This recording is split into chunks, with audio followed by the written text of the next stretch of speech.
if it ain't got protection, well, the folks around here wouldn't buy that. So I went ahead and bought my own Res Woodstain. Res protection lasts because Res grinds its colors so fine that it gets right into the wood and sticks there. Buy Res protection, I said. But they wouldn't listen. And where are they now? Drake Olson from Bridgeport, Connecticut, driving a Porsche 962, leading here in the Charlotte Grand Prix. Coming to you on the Superstation WTBS, the Corvette, the Rick Hendrick car, is maintaining the second position right now in the race. And let's go to Chris Economaki. I'm down here at pit road with the owner of that car, Rick Hendrick. Rick just told me that his mind is also at another racetrack. What are you concerned with, Rick, today?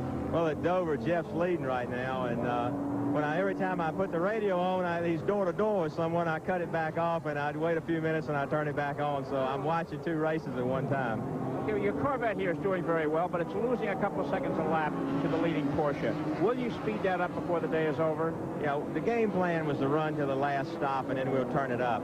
But we knew that no one could live with the pace that they started early in the race, so our game plan was conserve the car. This is a tough track. Be there at the end, and then we can go for it. We know what we can do against those other cars when the time comes. Okay, there's the plan. Thanks very much, Rick Hendrick. Back to you, Ken. Look at that car snap and bounce as it comes off that banking. That's a handful. It hurts. Doc Bundy takes it back into the turn one area, the 9-turn Charlotte Motor Speedway, 2.25-mile course.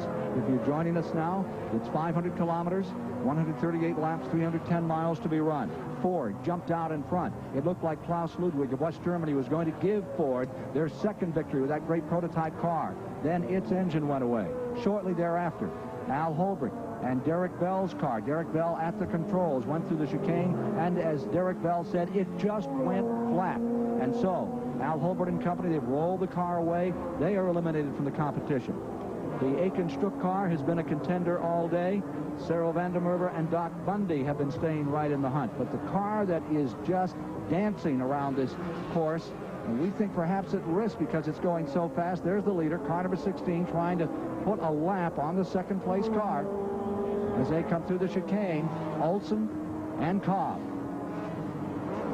Here comes the test of Rick Hendrick's strategy. He said they were going to be content to run conservatively and to give the advantage to the faster car of Drake Olson. Well, Olson has gobbled up Doc Bundy over the last couple of 3 laps, as Chris Economaki mentioned, at the rate of a couple of seconds of lap. And there he goes to the inside, and that is going to put the second... Whoa, wait a minute. Here comes Doc back on the outside. Great battle. Remember, those are the first and second place cars, but they're a lap apart, as Dyson has just succeeded in putting the second place Corvette a lap down. Now, the key here is Dyson's pit stop. He is anticipating a stop, a scheduled pit stop very soon, and that may be when we see the payoff here in the question about that Hoyer timely move for Hans Stuck and Bob Aiken. Aiken is in the car now, and they're not far behind that battle, also a lap down. So the point is this: if Dyson can get in and out of the pits in less than a lap, he can hold the lead. If not, it will be the Corvette and the Stuck automobile, the Stuck-Aiken automobile, battling for the lead. We'll have a tremendous fight, and I guess we'll have to go ahead and give Stuckey that, or the team manager, whoever made the pit stop decision, that Hoyer stopwatch. Dave, here's a late update on that. We understand, and Jerry Garrett, you need to get down to Drake Olson's pits. We understand that he is suffering from the heat, and they may have to pit shortly to make a driver substitution on car number 16. We'll follow up on that story. The leader, with Drake Olson at the controls today, may be suffering from the heat of the day. And as we mentioned, it's 100 plus degrees, 120 in that car, and the ventilation ain't so good. No, they have done a really remarkable job this year, too. They suffered tremendous adversity when at the Miami Grand Prix, Drake made a mistake and destroyed their 962 Porsche. Rob Dyson went out, was able to get another one, got the car back together. They went to Atlanta, and the day before the Atlanta race, Drake had another horrifying crash at 190 miles an hour and destroyed the second one. The car we're seeing on the screen right now was the third. It's a brand new car, just got it in time. They went out, managed to finish a very, very strong race at Laguna Seca, won the Riverside race. It looks like they're in a good position today. Well, there you watch that Porsche 962 striving to win the 140th race for Porsche in the International Motorsports Association since 1971 when it was founded. And they've been getting toward not really hard times, but more competitive times here in 1986. There's Drake Olson out of Connecticut, who currently is driving that car and has put a lap on the field. But the word was that within a lap or two, they may bring him in because he's suffering from the heat. Maybe he's, you know, there's nothing worse than having one of those cool suits and having it break down. Oh, we had that happen once, actually, the Mid-Ohio race last year. There's his pit crew, and there you see Price Cobb standing by, getting ready. Will be Jerry Garrett, are you standing by in his pits? We are, Ken, and the report is that Drake is suffering out there. He wanted to come in right now. They told him the regular stop was going to come up in about 10 laps. He says, I'll see how long I can stand it. So it may be anywhere between now and the next 7 or 8 laps before we see Drake in here. Running a scorching pace, that's for sure. And there you see that what I think is the hardest thing on suspension here. You can see it wrench and twist anytime that car comes bouncing out of the infield and up onto the banking. Yeah, I don't think I necessarily agree with the team's strategy at this point. For a driver, particularly of Drake's caliber, someone who is so intense and such a good competitor, to ask to come in, I think he has got to be in serious problems. Now, what is happening with this heat is his concentration is suffering, and he's coming in. Oh, good, good. They may say 7 or 8 laps. He wants in, and he wants in now. Drake Olson, the leader, is pitting. Price Cobb is standing by. Jerry Garrett is in the pits. Let's go there now. Well, they're pulling into the pits right now, Ken. It looks like it's going to be a driver change and a fuel up, and I don't know whether this is going to put their fuel strategy off where they have to make an extra stop or not. This is critical for them. If they get a caution, they should be okay on fuel. If they don't, they may have to make one extra stop, and that could play to the advantage of people like Stuck and the Corvette. Drake is out of the car. Price is getting back in. Remember, we told you earlier that Price is wearing that cool vest in addition to the cool hat, so he hopes to be a little cooler than he was earlier because he was suffering from the heat when he got out. They're having a little trouble getting the belts done up. They're changing all the tires on the car. They've got a big bucket of ice in there and a hose that goes into the driver's helmet. He's able to suck cool water to blow that out, and that cools him off as well. But there isn't any ventilation to this car. You can see on the side windows there's only 2 small holes. Some of the other teams have punched out the whole window on that side. We're going to try and get a word with Drake here if he feels up to it. He's getting his helmet off right now. He's getting the car down off the jacks. It's ready to go back out. Drake's got his hat off. Drake, how are you feeling right now? Are you pretty hot? Yeah, I'm a little hot. We got a good lap. I mean, a good lead, so decided not to take any chances to come in. Do you have to make an extra stop now for fuel? Are you off on your fuel stop? I don't know.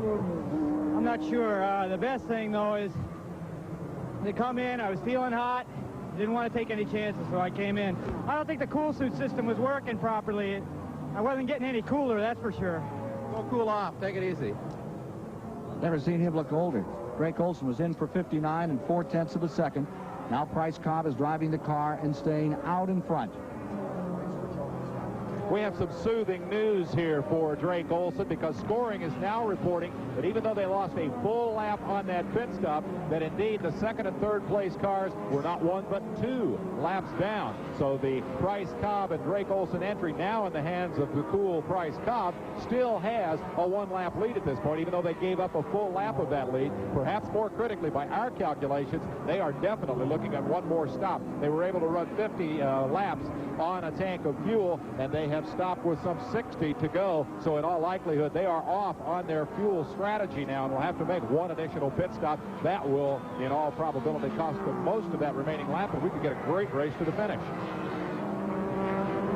We'll be back with more of the Charlotte Grand Prix here on the Superstation as the Porsche battles the Chevrolet after these messages.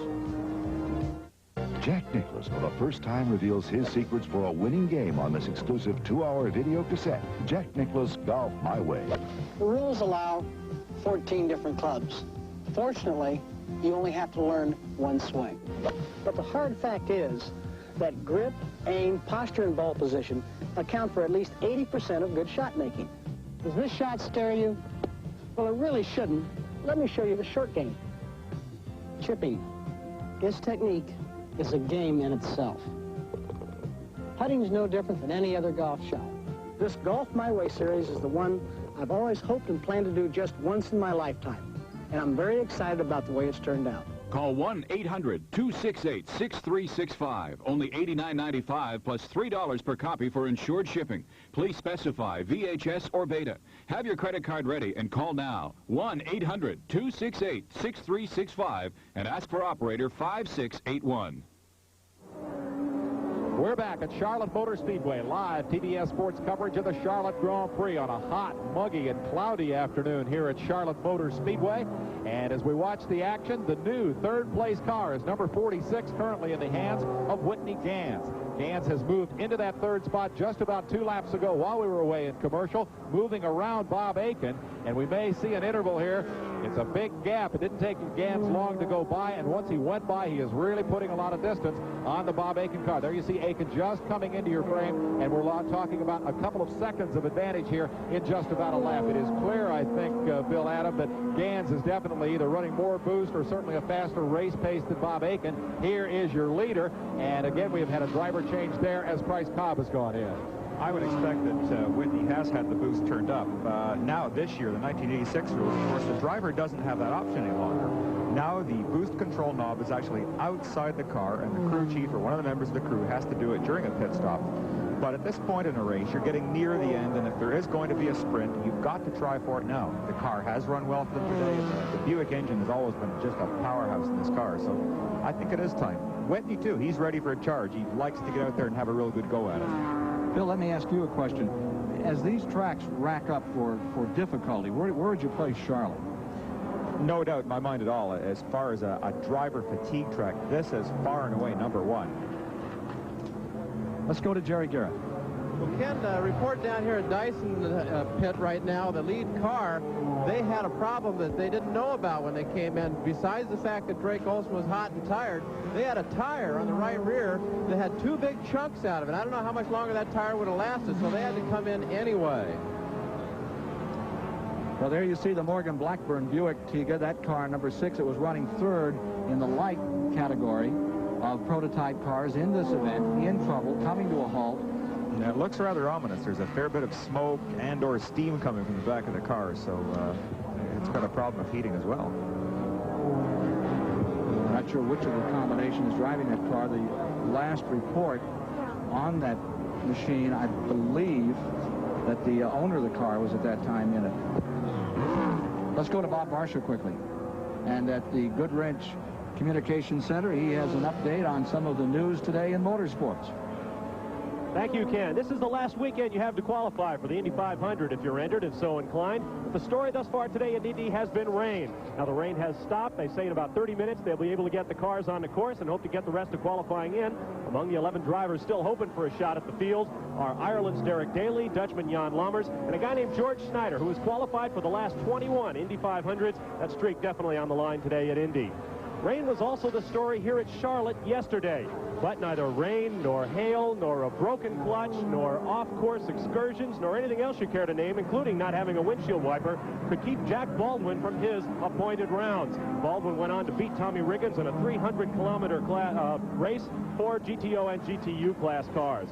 The second round of the Grand Prix motorcycle season is now history at Monza, Italy, and it was an American sweep riding Yamaha motorcycles. Eddie Lawson led Randy Momola and Mike Baldwin to the checkered flag there. World champ Freddie Spencer, still hurting, did not start that race. Right now at Dover, Delaware in the Budweiser 500, last word is that Terry Labonte is now out front in that race. Stay tuned for more news of the day in racing on the GM Goodwrench Motor Week Illustrated Racing Update. Ken? Here at the Charlotte Motor Speedway, the leader. An amazing performance out of Price Cobb.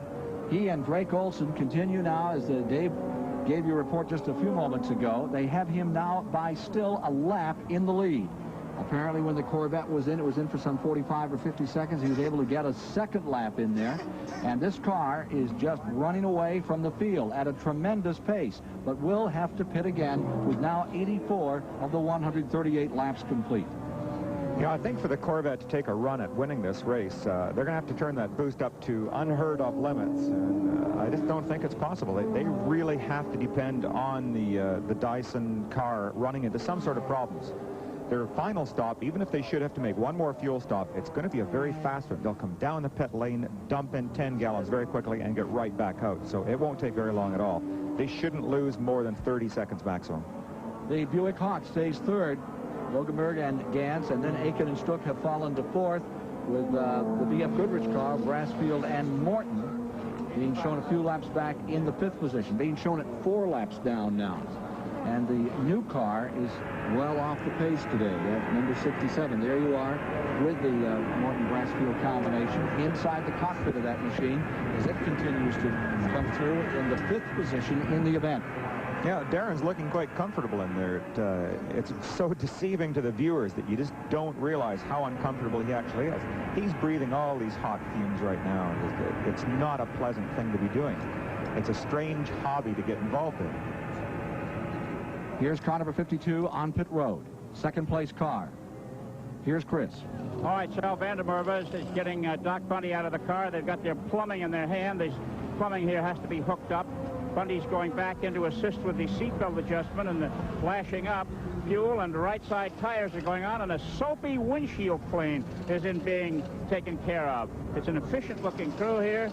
Not a word was exchanged between Vandermerve and Bundy during the course of this change. Not one word. Usually drivers talk to one another. We're going to try and get a word with Doc Bundy here as soon as he gets his helmet off to find out about the car. One interesting thing the crew chief, Laurie Garrett, said was that they would not turn the boost up now, but they would wait until their last splash of fuel late in the race, at which point they would then turn the boost up. Now here's Bundy sitting down. He looks pretty tired here. We're going to wait till he gets his helmet off and find out if he's got any wise words for us. He's huffing and he's puffing. You can just see it's an intensely hot day here today. Off come the gloves. Even the gloves are double thickness. And the helmet is next off. Remember, these men, in addition to their flame retardant suits, wear flame retardant underwear underneath. And it is an intensely hot day. Off come the goggles, and you can see the fatigue on his face here as one of the crew members unstraps his helmet underneath. It's quite a sight here. It's the fallen warrior, so to speak, in the moment. Ice water. And, all right, there's the look of a night of the roaring road after a tough stint at the wheel. And he looks like he couldn't have gone too many more laps, I'll tell you. Big piece of ice in there. Now he's being asked technical questions by the crew chief about the car. Then as soon as he gives the certain numbers here, he's got 6 questions here. The answer to each question is a number, 66, 54, 85. He's got 3 to go. And then they'll know what to do with the car. Once he delivers all these answers here, there's a business with these guys, and we sort of can't intrude on their business. They have the last numbers.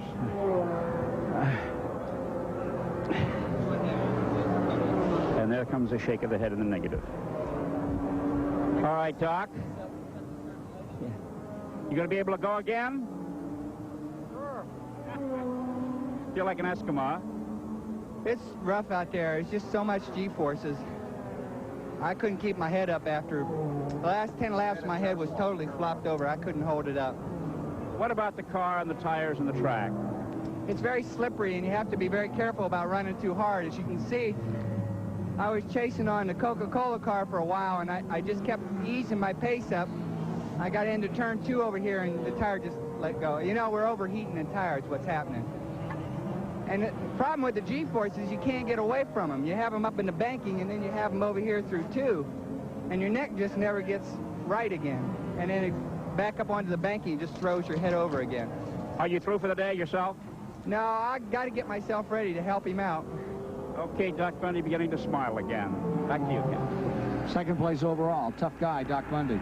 You can see what the G-forces do not only to the people, but to the equipment. That camera taking an awful shellacking out there. As we look down into the back straightaway, headed for the chicane, it just tears these cars apart, and any piece of equipment in them. Really difficult. You know, I've got an additional little piece of information there for Chris. He said how it was unusual that Cyril got out of the car, or Doc got out of the car and Cyril got in with no exchange of words. Well, Cyril, with his South African dialect, is difficult enough to understand at the best of times, but with the helmets on, you really can't. So there's not much communication between those two. And they get debriefed, as you saw there, and they go through a series of questions about what the car is doing, and they try to put it to use on the next pit stop. Meanwhile, this is the Price Cobb automobile that is leading this afternoon in the Charlotte Grand Prix with these tremendously expensive 1,000 horsepower Porsche 962s. Third place car on pit road. There you see. And it may be the leader got a piece of that car. Let's take a look at it and see. He was in 8 seconds, and he's back underway. There they are, coming out on the course. And indeed, Price Cobb nailing the number 5. That could hurt that lead car, and hurt it severely. It took it right at a bad spot. We'll get back to this story in just a moment as we cover more of the action in the Charlotte Grand Prix, live here on the Superstation. There's heart in this land. It's there in all we do. That's why hands across this country reach for the blue. And when we get together, it's a taste that's clean and true. So when you call, then you call for the blue. You know it's gotta be blue. That's why you call for the blue. That's why you call for your blue. It's time to call for the blue. We're back at Charlotte Motor Speedway, and all of you regular followers of TBS sports coverage of motorsports know that on Motor Week Illustrated each week, we pick the champion spark plug racer of the week. But when we go off to cover these events live for you, we vote for the racer of the day, and it works like this.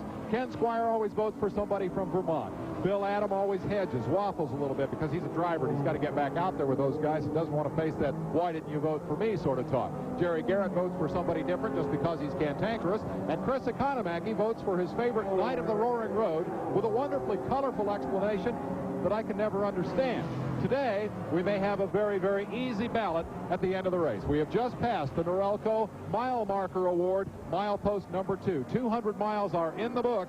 Drake Olson led at the first mark. Price Cobb has taken the second mile marker award. He's going to get the NT2E pocket memo dictating machine from Norelco, and this team is in the running for $1,000 if they can sweep the top 3 here. The vote for the racer of the day right now looks like one of these two guys to me. Let's go back topside in Ken Squire. Indeed, after the champion racer of the day, not much question about it. And if they can keep it together as they are right now for Price, Cobb, and Drake Olson. Let's take a look and replay again with Bill Adam here as to what happened when they came out of the infield portion of the course and up onto the banking of turn number 1 when the leader, there you see him, the car in second place, the red car, that is the car that is being shown in 4th, gets tagged. Well, Price had a good run going on the banking. He's holding the car as low as he can. Bob Aiken, even though Price's car was fractionally ahead, he just simply let his mind wander, and it drifted down rather than Price going up. Now, he came in once, and he overshot his pits by a bit. They could only make a small amount of fuel into the car, and they've had to pit again. He went too far for the gas hose to be hooked up, so they come around. Let's go to Chris right down in that pit now. Okay, Bob Aiken, in turn, is helping Hans Stuck get reestablished in the car. We're looking at the right-hand side of the number 5 car. We don't see any damage. They're changing all 4 tires on it. In fact, whatever kind of contact was made must have been rather slight because we don't see any marks on the car. Bob Aiken is coming our way. We're going to get a word with him on it now. Let's find out just exactly what happened in that incident on the track. Aiken stopped. They checked and found the car was okay, and then he continued on. So here's Bob now. And Bob, you had a little shut up in the corner there. You stopped. Everything is all right? Well, I had a really bad vibration. And with, you know, everyone's concerned about tires, I just wanted to come in and have them take a look at it. And what happened on the track that you guys came together? It lightly touched either Olson or the Dyson car, you know. It was my fault. I saw the green flag, and I thought he was going to go above me. Instead of that, he went below me. I should have looked in my mirror. I was actually pulling down to let him go above me. My fault. How tough is it out there? You're panting, everybody's choking with the sweat. It must be a grueling day.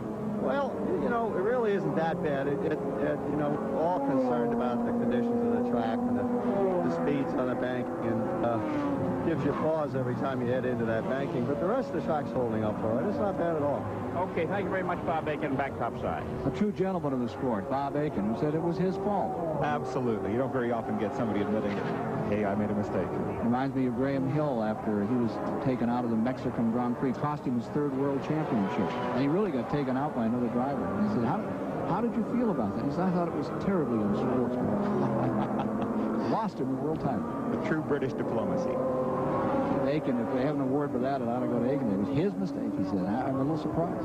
Well, this should be good now. We've got Hans Stuck back in the car. They're going to be running a higher boost, and it looks like they'll be able to run the final stint with no more fuel stops. 95 laps are now complete in the 138 that make the distance of 500 kilometers here at Charlotte.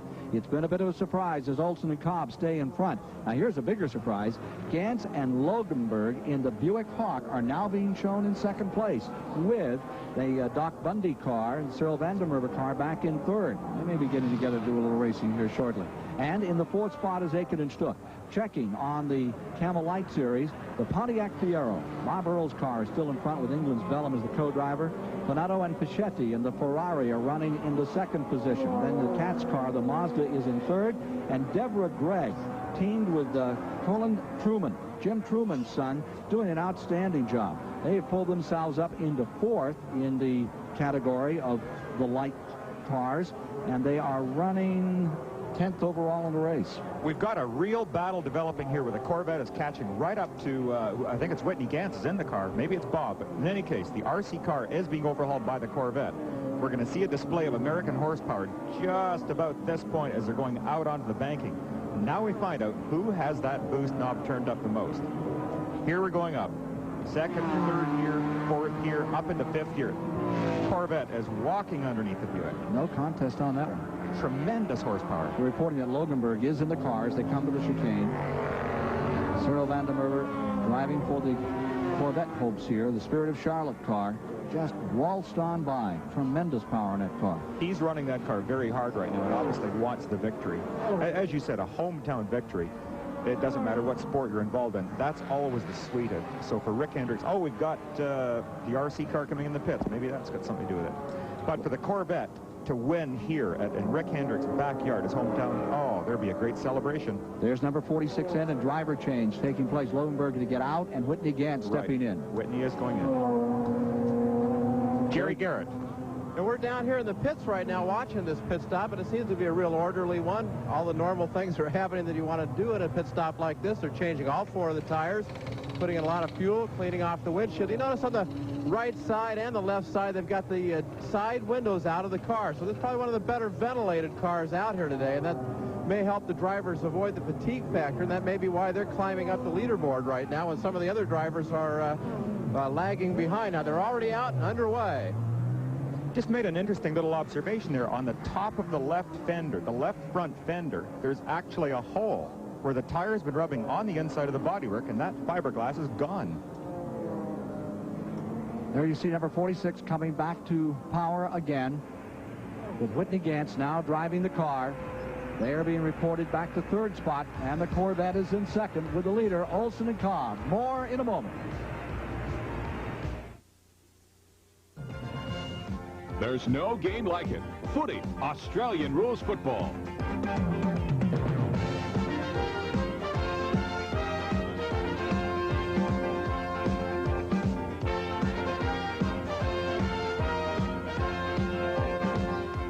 Teams are heading towards the grand final this September from the Melbourne Cricket Grounds, but only one will make it. Join us every Sunday for the Game of the Week, Australian Rules Football, only on TSN. We're back at Charlotte Motor Speedway, where we've been watching this race very closely, watching for evidence of the old adage that timing is everything. We've had a Hoyer stopwatch tucked away here in reserve, provisionally awarded to this team, the Aiken Stuck entry. Remember that green flag, yellow flag pit stop situation earlier in the race? Stuck said it was a good idea. They've never recovered from that. They're still a lap down. They don't get the watch. They were involved, however, in the incident that does earn the watch for this guy up here, Price Cobb. If you're going to make one great move in an automobile race, save it for the moment when you need it. And Price Cobb did just that. On the high banks here, approaching top speed as they exit out of the infield. Bob Aiken inadvertently moving down off the racing line and pinching Price Cobb. Cobb held on, took the shot from Aiken, kept on trucking. Nice move and a nice bit of timely driving. Price Cobb gets the stopwatch from Hoyer. Some 38 laps remain, 37 laps now as the leader comes through. And the leader continues to be the Olsen-Cobb combination here in the Charlotte Grand Prix. This would be their first victory in this event. A year ago, it was Holbert and Bell who flew to victory. Barilla is going in the car number 80 Camel Light Series, their report. He has started out in a prototype car today, and one of those drivers in number 80, either Fanato or Fischetti, is suffering from heat, and they've made a replacement on that car. Not a surprising thing today. We've got extreme high temperatures. And again, with this track, the banking is so steep and the turns are so tight, you've got tremendous fatigue in the drivers. This coupled with the temperature, it's unbelievably tiring. There you see the leader, number 16, back to the banking another time. Over 165 miles an hour, then braking, coming down just one gear from 5th to 4th. And let's take a look at what happened to the chicane a moment ago. Apparently somebody got a piece of it, and they're trying to get it around. Ah, just made a little dent in the barrel. The fella's making their timely move to get out of the way of anybody else that's coming down. David? You know, that situation has gone from being the biggest story of the week to a non-story here in the last few laps. Guys, we started this race with pictures of all the crashes that we had seen there, all the controversy. How do we slow down 220-mile-an-hour prototype cars when they slam into those banks at 220 miles an hour, as we say? And now, late in the race, we've had no incidents. There were early shunts through there. The early problem of people missing that chicane that we're watching right here at the moment. Past the quarter pole in this race, nothing else has happened out there. What's the story, Bill? Have the guys just adapted to it and learned what to do with it and are handling it appropriately? I think that's it exactly. We saw a very rare incident of Al Holbert putting his Lowenbrow Porsche sideways into the barrier during practice yesterday. And it was something that you just don't see twice in a year for Al to make a mistake. But it's a difficult piece of track, and I think they all realized that it was a serious situation where they literally could take out a number of cars, not just their own, and they have adapted very well to it. See the Corvette getting through that chicane, and it is just a wobble. It's nothing more than that. It's not like the chicanes you would think of, like what they put into Monaco or the one at Watkins Glen, where you'd really get yourself into a curb and have all kinds of problems. Yeah, now, thankfully. Some of the other categories of cars that have run here, such as in the GTO, GTU, when they gang up and try to get through there just isn't that much room, and the thing was getting center punched and beaten up. Now that we're down to about, I think, 18 cars remaining here, they've got a room to get a clean shot in there, and it doesn't seem to be bothering. Yeah, they're driving very well. I'm really impressed with the caliber of driving today. And quite frankly, I didn't think it would be this good. I thought that there was going to be a major incident during the race, and I'm very glad that I'm wrong. Scores keeping an active account of what's going on here today is car number 68. The Brassfield Morton car in 5th place winds its way through the infield portion of the course. Yeah, they've had a relatively uneventful day. They just keep soldiering on here. They haven't had any troubles that we've seen. There have been no tire problems with them, and on and on. There goes the Corvette up around them again. Oh, excellent shot. There's 750. Notice that the D has been shaken right out of there. I mean, the camera, the car, everything. That Goodrich announcement on the dashboard, some of that's missing. Yeah. That's strictly from vibration. It's so intense. It's unfortunate that you really can't experience the full feeling of being in a car, but this is coming very close to it. With impressionistic art for a moment. Here's Jerry Garrett. I'm here with Bob Lobenberg, who just got out of the third place car now. It is the Buick Hawk, and you have the cool suit, the cool vest, the cool hat, all that stuff, and you're soaking wet. Well, yeah, the ice only lasts so long in the cool chest, and we weren't expecting to come in quite at the particular time we did, so we didn't get refreshed with new ice, but persevered. It's plenty warm out there. The car's able to go to the finish now? Well, I'll tell you, doing a lot of praying. I hope the Lord's looking on us this time, because things are looking really good. The track is good. The tires are holding up fine. The car's running great. Conti's team might just pull it off this time. All right, thanks, Bob. Thank you. 33 laps remaining here in the Charlotte Grand Prix, and we'll be back with more of the action as Porsche tries to get back to winning ways in this event. The grace and beauty of rider and mount working together.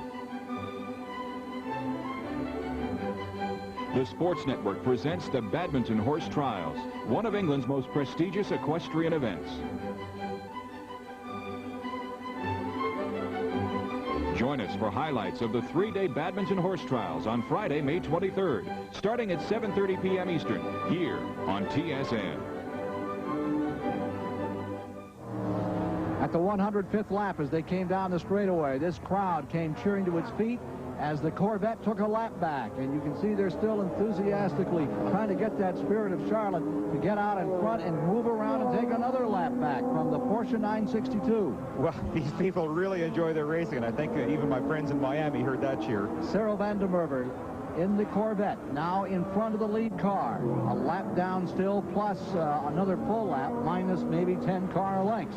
But definitely on the move. They turned the wick up on car number 52, and the Spirit of Charlotte begins to fly. The new Spirit of Charlotte. What a story on that car. On the pole at Daytona, and then the machine broke. Now there's the lead car. Just in front of it is the Corvette going into turn 1. Then at Miami, they're on the pole. It blew up in the race.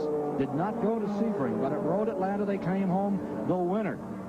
Broke at 17 win streak for Porsche. And following that, Riverside, California, a terrible crash. They missed Laguna Seca. They're running in second here today before a hometown congregation estimated at somewhere over 65,000. They continue to try to get back in this race. There's the average speed of the event, 109 plus miles per hour. The Yon brothers were just off in turn number 1 once again, and they're back on. That's been the only serious incident. It really wasn't serious in the past 15 or 20 minutes. The action has been up here as Cyril van der Merwe is beginning to put together his effort to challenge and go back out in front. And we know that that lead car has another pit stop to make. Well, Cyril is really spectacular right now. He is flying around this track, and the crowd appreciates it. There's no doubt. This is their car. All 65,000 people are here to see one car, and that's it right there. And you just saw it blazing down there, that low angle shot. There's the leader. Hendricks Racing having a busy day. They're at Dover, Delaware, where they're trying to score, and they're trying just as hard to win here today. And next week, their effort will be again twofold. Their IMSA car will be racing up in Connecticut at Lime Rock. And, of course, Jeff Bodine is a serious favorite contender to take all the honors in the Coca-Cola 600 right here at Charlotte a week from today. And Tim Richmond has turned the fastest lap unofficially, nearly 170 miles per hour in this mile-and-a-half track. When you think the old record is 166 miles an hour around this thing by Harry Gant, that's increasing the speed dramatically. It's a tremendous jump. Just watching the Drake Olson car going around the track now. Still, look at that bump. Gee, every time he hits that, I keep wondering how these cars can withstand it. What punishment that gives them. Car number 68 is back in the pits, and John Morton is ready to get back in the car, clambering out of the machine. Brassfield. Morton getting ready to get in. John is so experienced at this. He has been around forever, I think. Driven everything, Can-Am cars. He has just tried everything. He's always been a dependable driver. Very fast. He's extremely fast.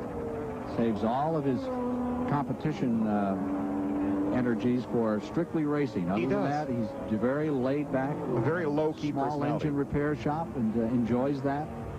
Enjoys about everything he does. Makes it a point to do what he likes. Now you see Brassfield stepping away from the car. Morton is in, and now something else is happening on the other side of the car. You could see the crew chief moving down for a moment to have another word.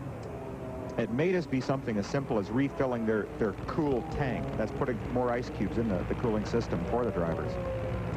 See, hopefully that's all it is. Oh, they are also taking the penalty. They're taking the penalty that we heard about earlier, that they had missed the chicane and they were going to be charged a few seconds on that. 108 mile an hour on the Corvette. I'm sorry, that is incorrect. That is a minute 8 that is being recorded. A minute 8 being shown to us as the time that car number 68, the B.F. Goodrich car, was on pit road. Well, the Corvette's flying by here, and he has really stretched out a very substantial lead over our leading Porsche. Let's take a look at some of the machinery that's out of the event. The attrition continues to build now. First car out was the Rubino Mummery car from Southern Florida. Bob Willock, the famous French driver, out. Then Bell from the Camel Light Series. Klaus Ludwig and Tom Gloy, the Ford Probe, going out of the race early after they had led. Jim Busby's car has officially retired. Al Holbert, last year's winner with Derek Bell, in trouble about a third of the way into the race. The Franchi car from the Camel Light Series, and Jim Downing's car. Now, that's surprising because that thing is usually bulletproof. They're out of the event. That's amazing. I wonder if it isn't something, again, related to this bump. Now there may be another car in trouble here. The Dallas, Texas Leon twins are seeming to have a problem out here this afternoon. Yeah, flagman indicating that the car is not going to be moving by holding out his arms there. He wasn't just daring himself out. Car number 2 coming to rest. It was in the chicane where it backed into that earlier, but did not sustain too much damage. Leading, it's still Olson Cobb, but gaining all the time is the Chevrolet Corvette of Vandiver and Bundy. More in a moment. Dodge Aries and Plymouth Reliant take on all comers. Compared to Hyundai Stellar, the K car gives you more power and front-wheel drive, not Stellar. K car is protected for 5 years or 80,000 kilometers. After just 2 years with Stellar, you could be left up in the air. But now the surprising difference. Chrysler K car is priced $1,000 below Stellar. Do you want to settle for more or less? At Chrysler, we just want to be the best. Twins. I'm never sure if it's Art or Al, but they're out of the race. There you go. They've marathoned together. They've done tennis together. It'd be very hard to single out which one is a miss. They can always blame the other guy, and they are so identical. It's very hard to spot it. But that's their car, number 2, and it's down. And what a job those men have done with Road Atlanta. They bought it and did a great job getting that track back together. You're looking at the Camel light leader here, and Ray Bellum of England is now at the controls of that car that is being co-driven by a really top sharpshooter from the United States named Bob Earl. Earl has never received enough credit. He is really a stout driver. Bob really does some Ironman work as well, because he not only runs this car in the light, but also the GTU. Jerry Garrett, can you tell us more about this car? Well, I can tell you something about Bob Earl. He has won 50% of the IMSA races he's ever been in, and I don't think anybody else can make that claim. Early in the race, the car was in the pits with a problem. Dropped all the way back to the end of the field, had a couple of plug wires fall off. They stuck those things back on, put the top back on and sent it out, and it's worked all the way back up now with no further troubles to first place. The Katz Mazda, number 29, is running in second. Lockhart and Meyer are in third with their Mazda, and the Greg Truman car is running fourth in the Camel Light program. Something very, very interesting at this point, Ken. After Searle rocketed by Price Cobb, the Dyson car is actually catching him again. He's reduced the gap to less than 4 seconds when Searle had almost stretched out 8. I think they've been on the radio and told him he'd better get back with the program. The Corvette is looking like it's really serious about making up another lap. I think perhaps that, and I'm just wondering if maybe Searle is running into an overheating problem, either with the tires or the motor itself. 113 laps have now been completed. 113 complete. There's that car number 9. That's Deborah Gregg, Rimos Porsche out of Jacksonville, Florida.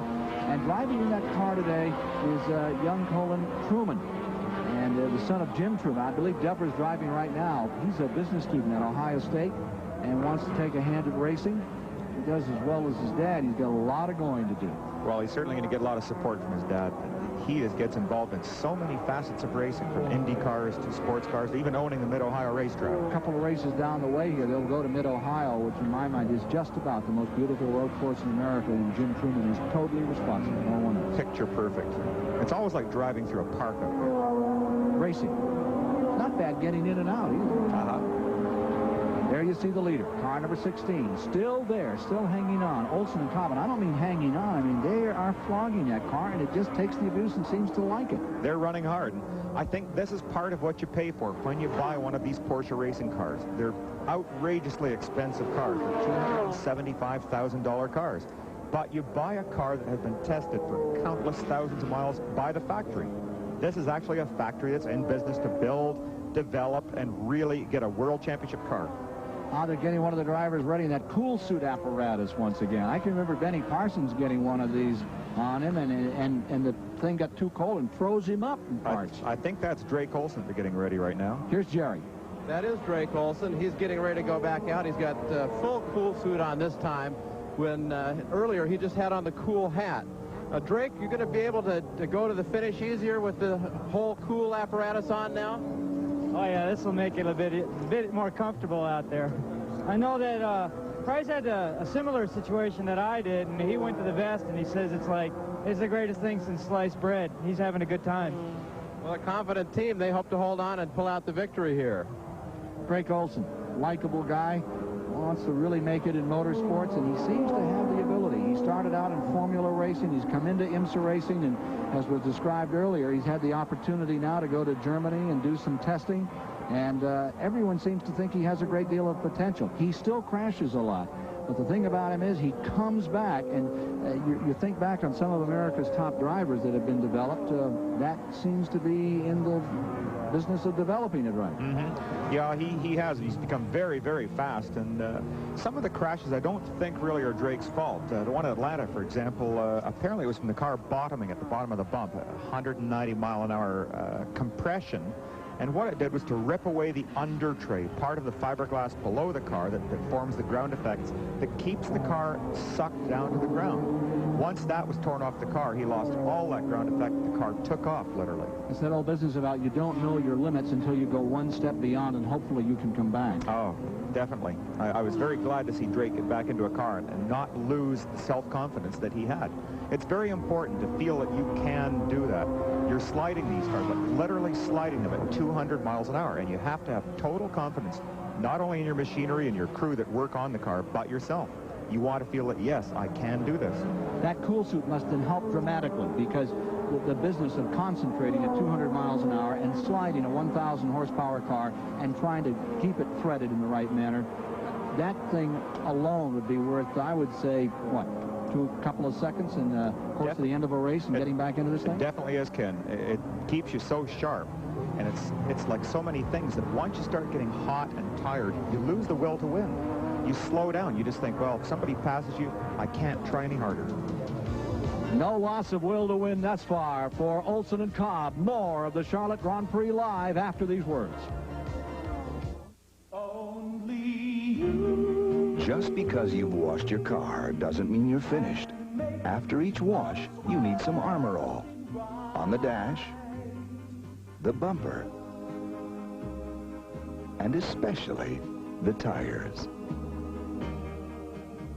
After all, when you're in love, what's a few extra minutes? Armor All. It's the finishing touch every time you wash your car. Back live at Charlotte Motor Speedway for the Grand Prix, and we're watching the leader making a pit stop right now. That's Price Cobb getting out of the car. Drake Olson getting in for the final stint in the car. He hopes to bring it all the way home to the checkered flag. He's got a cool suit on now that he didn't have on before. He won't be bothered by fatigue with the heat like he thought he was going to be earlier. He's got a seat insert that he has to put in there because he's about 4 or 5 inches shorter than his co-driver, Price Cobb. So they've got to adjust the belts, and that takes a little longer to make a pit stop than it does for other drivers who might be the same height as each other. These belts are very hard to adjust. Now there's the door going back down, the fuel's in the car, all the tires have been changed, the wheels have been tightened, it's down on the ground, and Drake Olson is ready to go back out on the track. And so, with 20 laps remaining here in the Charlotte Grand Prix, the leader has returned to competition. Price Cobb and Drake Olson now with Olson at the controls, and that has enabled the Corvette to get a lap back. We will see if there will be a pit stop on this automobile. The crowd going crazy over the battle here as the Porsche and the Corvette are hooked up in a battle. Reliability is now the key. Who's going to make it all the way to that checkered flag? We're within 20 laps of the finish. Cyril Vandermerver in car number 52 as Price Cobb came out appears to have taken the lead. At least he's got another complete lap back. The number 52 car moving around the number 16 as Price Cobb came down, or Drake Olson came down pit road. Well, I don't know. Price or Drake is not accelerating quickly yet. That car is not back on horsepower. I hope it's just a situation of being loaded up. Yeah, he's going well through the banking of it. The Corvette is rocketing around here. Car number 52 making a tremendous run as they changed drivers. He was down at the chicane. He was half a lap back, and just as that car number 16 fired to go down pit road, coming down the main straightaway was the Corvette, and 65,000 people came to their feet. Jerry Garrett, you're with Price Cobb. Can you ask him how he's doing? Yeah, Price, how is it out there? Well, it's just fine now. I put on this Carlson cool suit, the vest part, like we talked about, and the thing, you know, the suit works flawlessly. You know, I didn't get the same heat problem that I had last time, so it was really a good feeling. The car is working wonderfully. After the vet passed me, we knew we had 2 laps on him. I asked them if I should speed it up. They said not really, but I did anyway, and I did that easily and maintained his pace, no problem. We knew we had to stop again for fuel, so, you know, Drake wanted some more time in the car, so here we are. You got together with Bob Aiken there briefly up on the bank, and any problems from that? Yeah, he hit my right rear. You know, as far as I can tell, he just didn't know I was there. I chose the low line because I figured normally we go high, and I honestly thought it'd be smooth sailing. And once again, I don't think he knew I was there, or if he did, he thought I was waiting to pass him on the high side. And, you know, after you get on, centrifugal force throws you up. I think he was moving down, perhaps to let me pass him on the high side. It was too late. I was already underneath. Okay, well, no problems on the lead vehicle now. But the number 52 has moved back into the lead lap. He has made up the 2 laps. We have the makings of just one of the absolute best finishes we could ask for. The crowd is behind the car in second place. He's catching them. We've got a great car in first. Drake Olson with a lot of pressure on him now. The car 52 has moved around. He was 2 laps down. They've taken it back. I believe they still have 1 stop to make, however, do they not?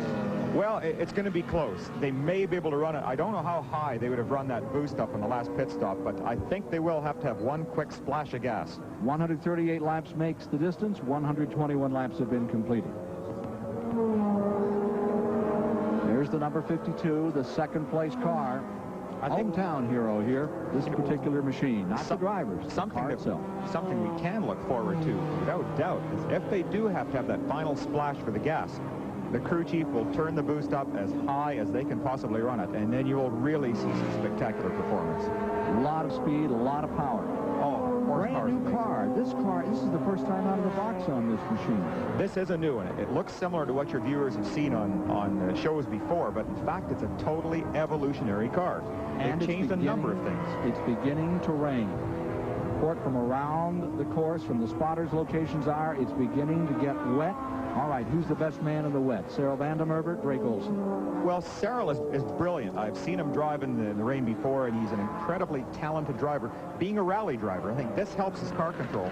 But Drake Olson did a real outstanding job last year at Lime Rock, driving in the rain. He was brilliant. So I don't know. I wouldn't want to pick a winner. Well, if it really pours as it did yesterday at the finish of the race when Jack Baldwin was victorious, you're in for some thrills, because watching these men handle these tremendously powerful machines in the wet really stands your hair on end. Actually, I would waffle on that question, as Dave Despain said, and I would take Hans Stuck in the wet. We have the makings of some battle here, though. 122 laps complete. Trying to draw away is that number 52. Back to the lead lap, and now trying to get around this course to challenge number 16 for the lead. Porsche, the German car in front, the Corvette running in second. It is a new Corvette from the Rick Hendricks stable, making its very first performance. It is in the runner-up position, and Cyril Vandermerber is really putting it through its paces. There's the leader. Going down into turn number 1. And there is now an interval of about 12 seconds between that car and the second place car, as second place car tries to make up time. He still has time to do it, too. More from the Charlotte Grand Prix after these words.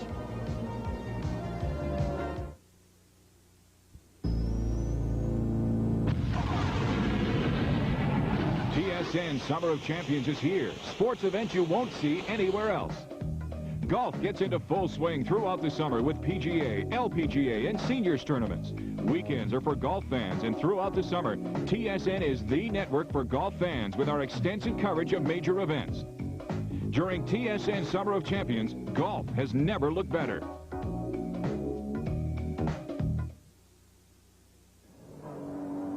Car number 16 is closing up to put a lap on that second place car again. That interval has just disappeared as Drake Olson is cutting a very fast line in the wet. It's beginning to rain on the back straightaway here of the 1.5-mile super speedway. We're on the 2.25-mile 9-turn course. If you're just joining us, we're live here on the Superstation, bringing you the Charlotte Grand Prix. We're watching Drake Olson and Price Cobb, Porsche 962 combination, leading Cyril Vandermerber and Doc Bundy in a Chevrolet Corvette. And there you see the Corvette and closing up. Last lap at an average speed of 115 miles an hour in the wet. They stay in the back straightaway. A tremendous battle.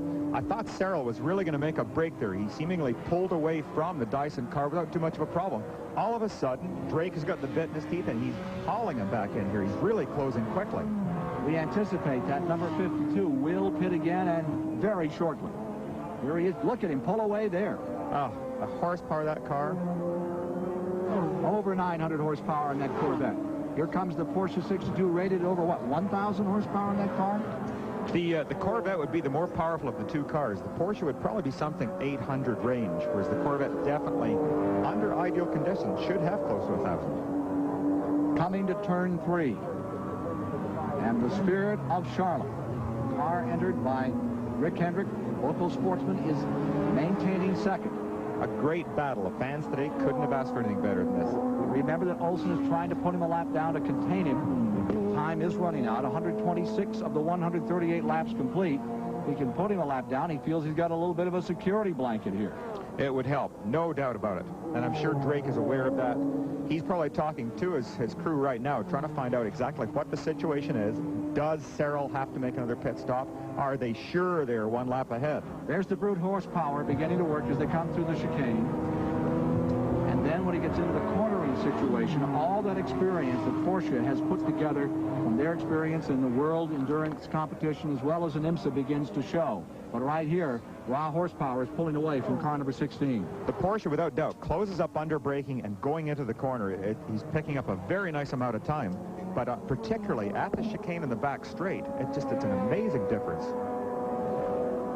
We may have another battle beginning to develop here in the final moments. Hans Stuck is closing on Whitney Gantz's car. There you see the Hans Stuck car, and he is closing up on Whitney Gantz, the red car, closing up on Whitney Gantz in the Buick Hawk. Stuck moving in, and that is a fight that is going on. They are fighting in the third position. They are 2 laps down from the leader, but they are fighting for third. This is great. Just what an incredible finish we're coming down to. Lap car, and that is Brumo's car. Look at Stuck. Flies through that chicane. He is so fast getting through there. He didn't know it was there.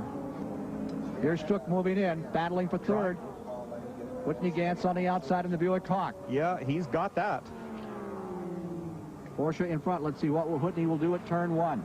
Heavy braking here, one of the hardest braking places on the course. Hans Stuck, daring driver. What was Economac's cliche, the Knights of the Roaring Road, or whatever it was? That's him right there. 10 laps to go. 10 laps to go. Well, Whitney's still sitting right at his tail. He doesn't want to let Hans get away. This is where Whitney would love that boost knob inside the car again. Just crank it up another couple of notches. Whitney Gantz saw his first race at the old Ontario Motor Speedway in California. He was about 12, 13 years old. And I think he said he bet 50 cents with some of his brothers, a guy named Revson, and went back to private school and then wrote him a letter and said how much he got involved in the race. And he became a race fan. And then he became a race driver, and a darn good one. Whitney right now falling back, getting caught on a back marker for just a moment and having to really slow down as he gets into that chicane. Yeah. Close moment. Frustrating moments. You want to try and stay close to a battle like that. Down for the finish here at Charlotte. That's coming up right after these words. Hey, Lloyd, where'd you get that? At the Blue Jays locker. What? Come on, I'll show you. Hi, George. Fantastic. It's all official Blue Jays merchandise. You got it, Rance. And fans can order now. Pick up the phone and call these numbers. Great robot, Lloyd. Tell us some more. Catch this. Get to first base in this stylish pro-satin jacket. It's silk lined with knitted cuffs and waistbands. Call now and it's yours with the official Blue Jays logo for just $66.95. Got a good eye for value? Check this replica team jersey. Extra length, tailored body, knitted sleeve and neck trim. It's a steal at $36.95. There's a lot more great merchandise available in the Blue Jays locker catalog, and it's all official. What a great way to shop. Call now and use your credit card. We'll include a Blue Jays locker catalog with every order. Make your recent order now so we can see you at the game. And Sal Vandermerve comes in for a quick splash of gas, no horsepower boost, and goes out in a very quick... Doc Bundy, they didn't need you, huh? No, there wasn't a lot of sense for me to get in this short, close to the end. He's in great shape, so just let him run it. What were you doing in the back of his neck there? I was just trying to put some cold water on the back of his neck. You know, the necks get a little stiff here. You know, this is interesting because the stock car drivers go 4 or 5 hours here at great speeds. You must have a new respect for them. Oh, certainly. I've always respected the stock car drivers. They do a phenomenal job here. But I think we might be a little bit faster up in that banking. Okay, thanks very much, Doc Bundy. Back to you, Ken. Thank you, Chris. Well, there is the car that has really kept this crowd on its feet all day. The number 52 Corvette. 65,000 fans have cheered this Spirit of Charlotte all day long. But that car was a big question mark throughout practice and qualifying. Rick Hendrick is the owner of the car.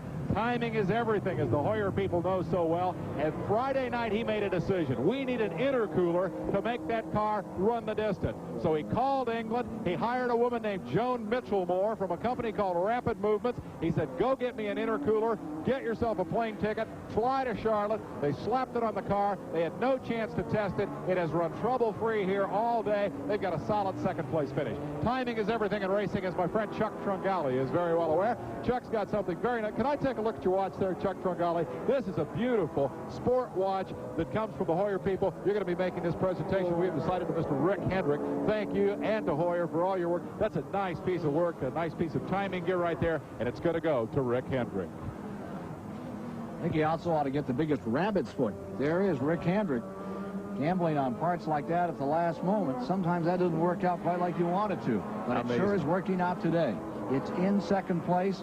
Untested car, getting its first opportunity to test its legs here, and running in second place overall as we come down to the last moments. It's very impressive. This car looks every bit as strong as it's coming to the close of the race as it did at the start. And it's nice. It looks like we have a real serious Porsche Challenger now. Well, there is the Price Cobb Drake Olson machine that continues to lead. Remember, Aiken and Stuck are now in third. Gantz Logenberger, the Buick Hawk, running in fourth. Brassfield and Morton in fifth.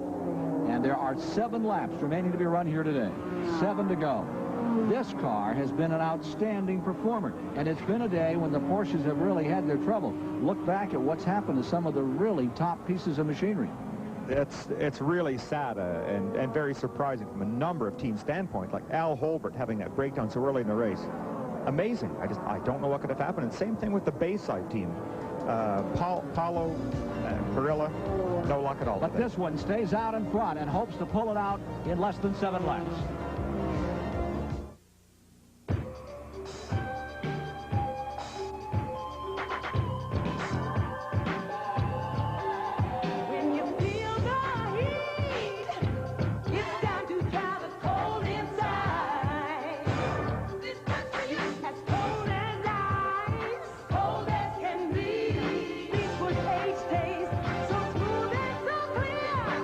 Budweiser aluminum cans. Get them while it's hot.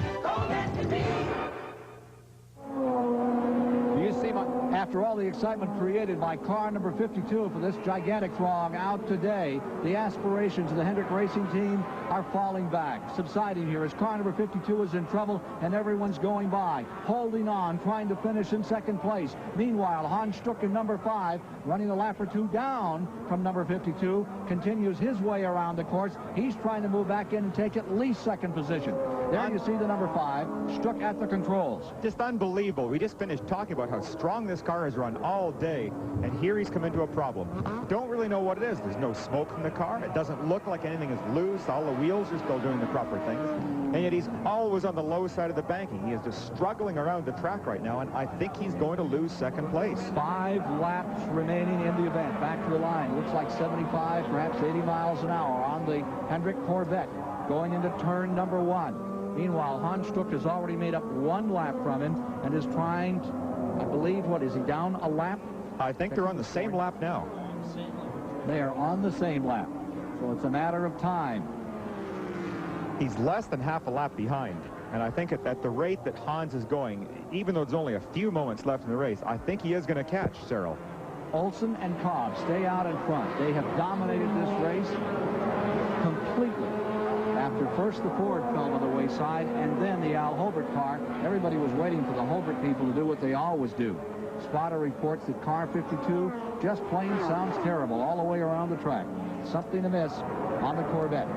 Well, there was none of the usual signs that shows a turbo going. You normally get a massive plume of smoke out the back when a turbo finishes itself, but there's nothing. All of a sudden, the Corvette just didn't accelerate like it has been all day.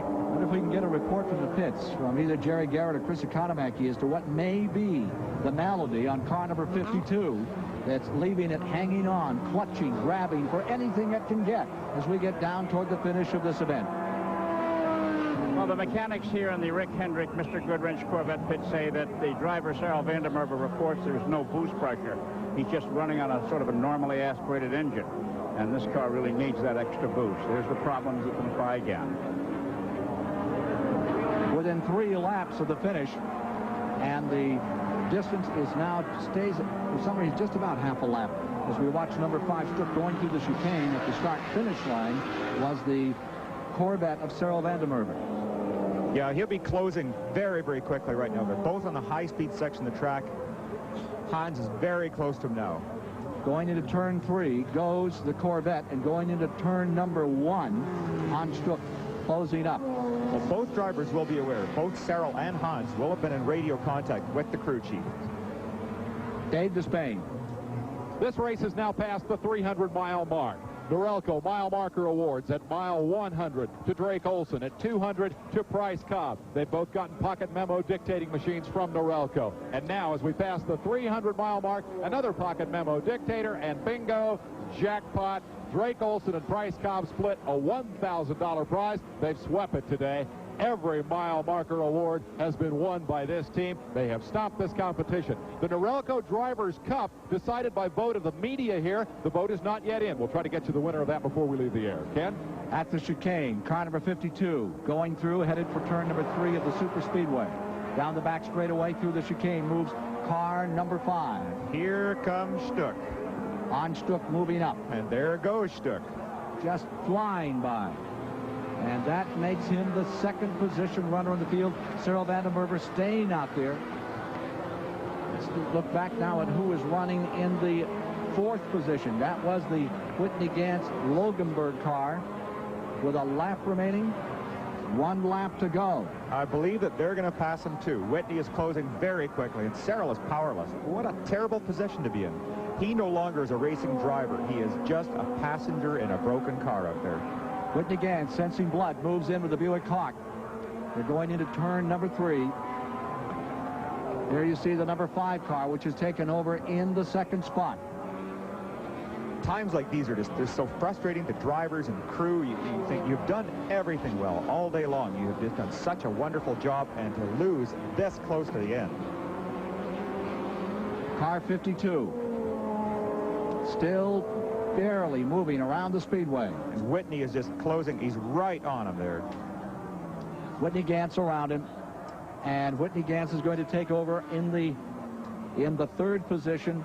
Vandermerve and Bundy falling back to 4th in the last lap. A game effort by car number 52, and it comes up just about 6 laps shy of a really strong finish. Brassfield and Morton in the B.F. Goodrich car may get a shot at that machine as well. Checkered flag time. It's going to go to Olson and Cobb. They've won it today. Excellent job. Price Cobb and Drake Olson pull it off here in the Charlotte Grand Prix with a phenomenal performance. They proved their car was bulletproof, if nothing else, here today. Definitely. Just one minor brush up on the banking, and that was it. Great day for Dyson Racing as Price Cobb and Drake Olson have an outstanding victory as they dominate the 100, 200, 300-mile marks for those Norelco awards.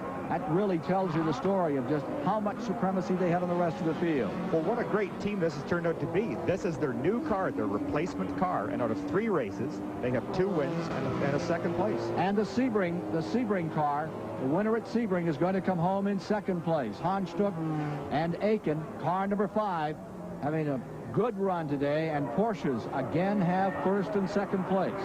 The 3rd position car at the finish will be the Gantz Lovenberg car, the Buick Hawk, and then falling to 4th will be Cyril Vandermerve and Doc Bundy. That's as we have it unofficially. There's the number 16 slowing down on a lap of honor here at Charlotte. Yeah, just see him flapping the door up there. I think possibly he's waving to the crowd and trying to get a little bit cooler air inside the car as well. All 23 cars started, and there's car number 52, Cyril Vandermerve, pulling up alongside. There's some of Hans' fans out there. Yes, good job, Hans.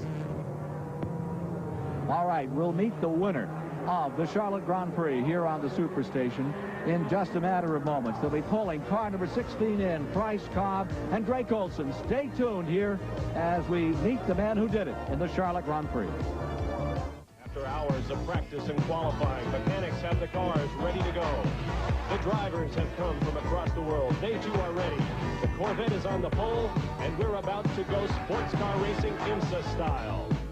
IMSA style indeed. Our next IMSA GT race is the Monterey Triple Crown from Laguna Seca Raceway in Monterey, California. Auto racing IMSA style, Saturday, May 24th at 4 p.m. Eastern, here on the Sports Network.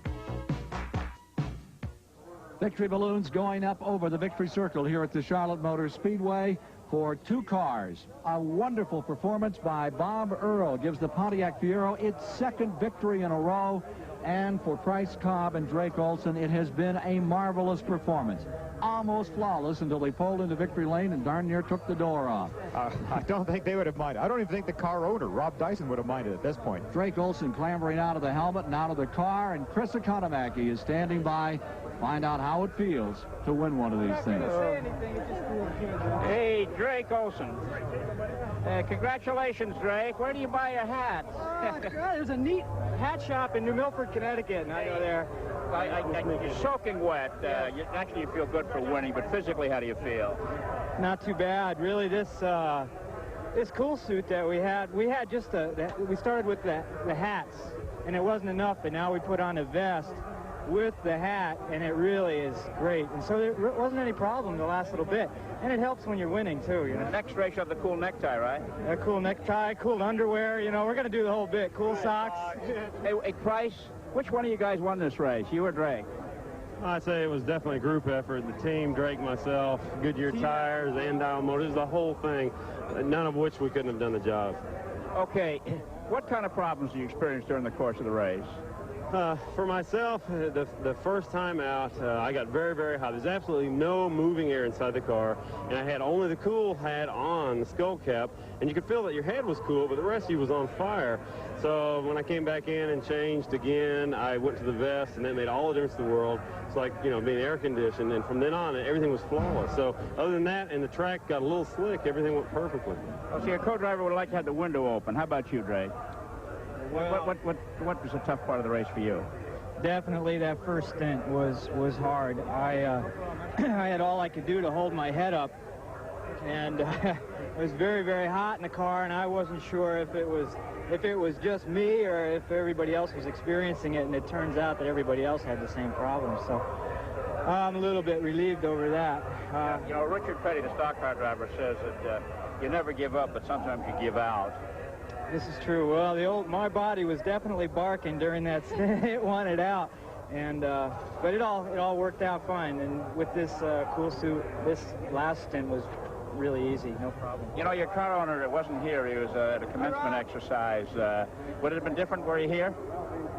No, we probably would have won still. You know, the car was set up great, and hey, Rob's a good driver in his own right. We all do our best and drive hard. I think, hey, they won out in Riverside. That shows he can do it for an old guy. Okay, thanks very much. And now let's go to my colleague, Jerry Garrett. Well, we got the second place finishers right here, Bob Aiken, Hans Stuck, and Bob, in 2 TBS telecasts, you've been first and second. I guess you want us to do all the races now. I wish you guys would stick around more often. This is great. Hans, you pulled out second place virtually on the next to last lap. Yes, I mean, I knew that the Corvette is still ahead of me, and I did everything I could. This time I had a very good set of Yokohama tires. I could go very, very much faster than the first stint, and the crew prepared the cars. I could go fast, so thanks to everybody who had it up, was just fine everything, you know. I understand the tires were pretty well used up by the time the race ended, though. Yeah, but really, we played it very well. We chose the compounds conservatively so that they were going to last the stint, and then we had absolutely no trouble with them. It was great. Any real problem with heat in the car? No, I mean, it is quite hot, but now I can say I saved $10 for the sauna tonight, and that's quite good, so it was all right. I'm used to it. Well, I guess that's part of the price of hiring a big-name driver. Back in victory lane again. There you see Price, Cobb holding up the trophy. Drake Olson And the old man's team, you heard him say, Drake Olson said that. I wonder how long he'll be with that team. But congratulations to the Dyson folks for a marvelously prepared car that didn't miss a beat all day. Just a great victory for them. Oh, an outstanding job. And the moment that they're savoring right now, it's worth all the heat, all the pain, all the sore arms from the Charlotte racetrack. You've been there 8 times, and you've driven this track, and the G-forces here they talk about, these guys are going to feel this tomorrow. Definitely will. They'll be feeling it right now.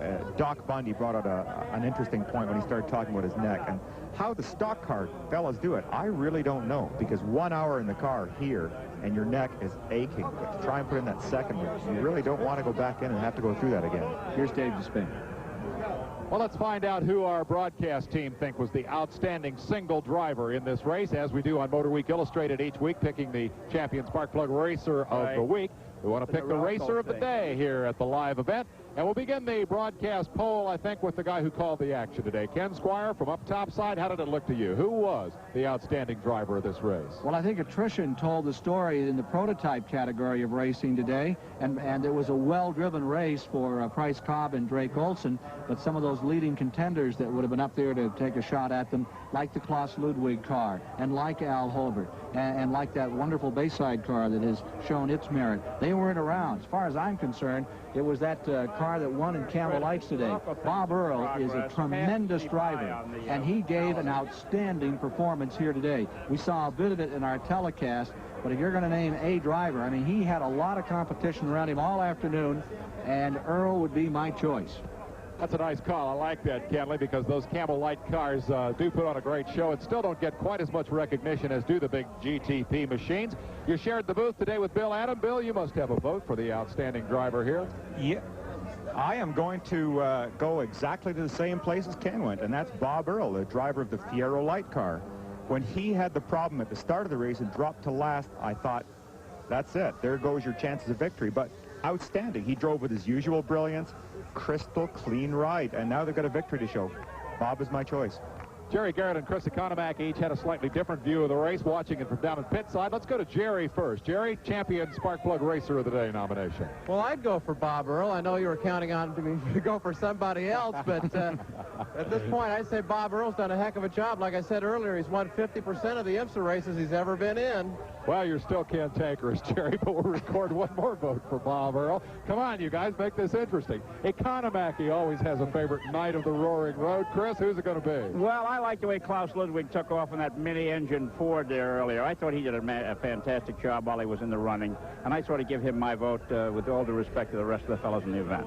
Well, I'm going to have to be different in that case. We've got 3 for Earl, 1 for Ludwig. I liked Hans Stuck through the infield when the car was loose. It was fun watching him broad slide through the corners. Crowd loved it. Crowd really ate up the Sarl van der Merwe and Doc Bundy performance in the Corvette. They were not only spectacular to watch, but they were also very much in contention to win this race. I don't usually go with a winner, but I'm going to do that. I go with Drake Olson of the 2 winning drivers because Olson had the presence of mind to come in when he was too hot, parked the car, screwed up the pit stop schedule, but they still won the race. Drake Olson gets my vote, but Bob Earl is the champion racer of the race. Let's go back to Jerry Garrett. Well, we're down here in Victory Circle with Bob Earl. You're our champion racer of the race. You've done another yeoman job here. Congratulations. Thanks very much. I couldn't have done it without the car and my teammate Ray Bellum here. The guys did a great job. The car was flawless the whole time. We just blistered a few tires. I had to run pretty hard in the beginning because we lost some time in the pits and blistered some tires, but otherwise the car was just beautiful. Well, you had a spark plug wire fall off right at the beginning. You fell all the way to last. Had to drive back up to first. Yeah, we were about 45 seconds back when I went back out again, and I got the okay to go as fast as I wanted to, so I had fun doing that and caught up, and then we tried to set our pace, and I think we got out to about a 40-second lead, I guess, when somebody else had some problems, and that's when I pitted because I couldn't see anything, and we had a tire vibration from picking up some rubber. And so I came in, gave the car to Ray, and he was able to stay in front of the guys just as well as I was. And then they started falling off. And I don't know what happened to them, but they started losing laps for some reason, which was fine with me. And it made it easy for him. He just had to get it to the finish at that point, which he did a good job. Well, let's talk to your co-driver here, Ray. Was it a tough race for you? No, it wasn't really, because when I got handed the car, I had a good lead, and I just had to go around in 19s and 20s, and it was fairly easy on the car. Okay, well, congratulations to you on a big Camel Lights victory here today. California's Bob Earl, along with Bellum, victorious in the light category, and we're going to come back to review how they finished overall as well as in the smaller prototype category of racing here today as the sun begins to come out over the Charlotte Motor Speedway. A great war, a fine contest, won today by Porsche and by Pontiac. More from the Charlotte Motor Speedway and a look at those standings as to how they finished it up after these words.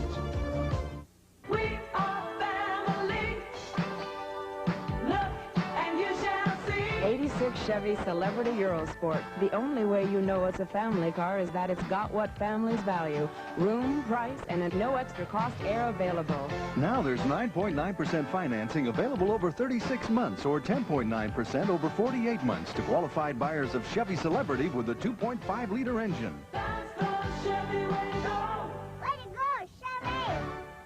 Well, Bob Barsha is standing by at the GM Goodrich Motor Week Illustrated News Center with updates on Indianapolis. Let's go to Bob Barsha now.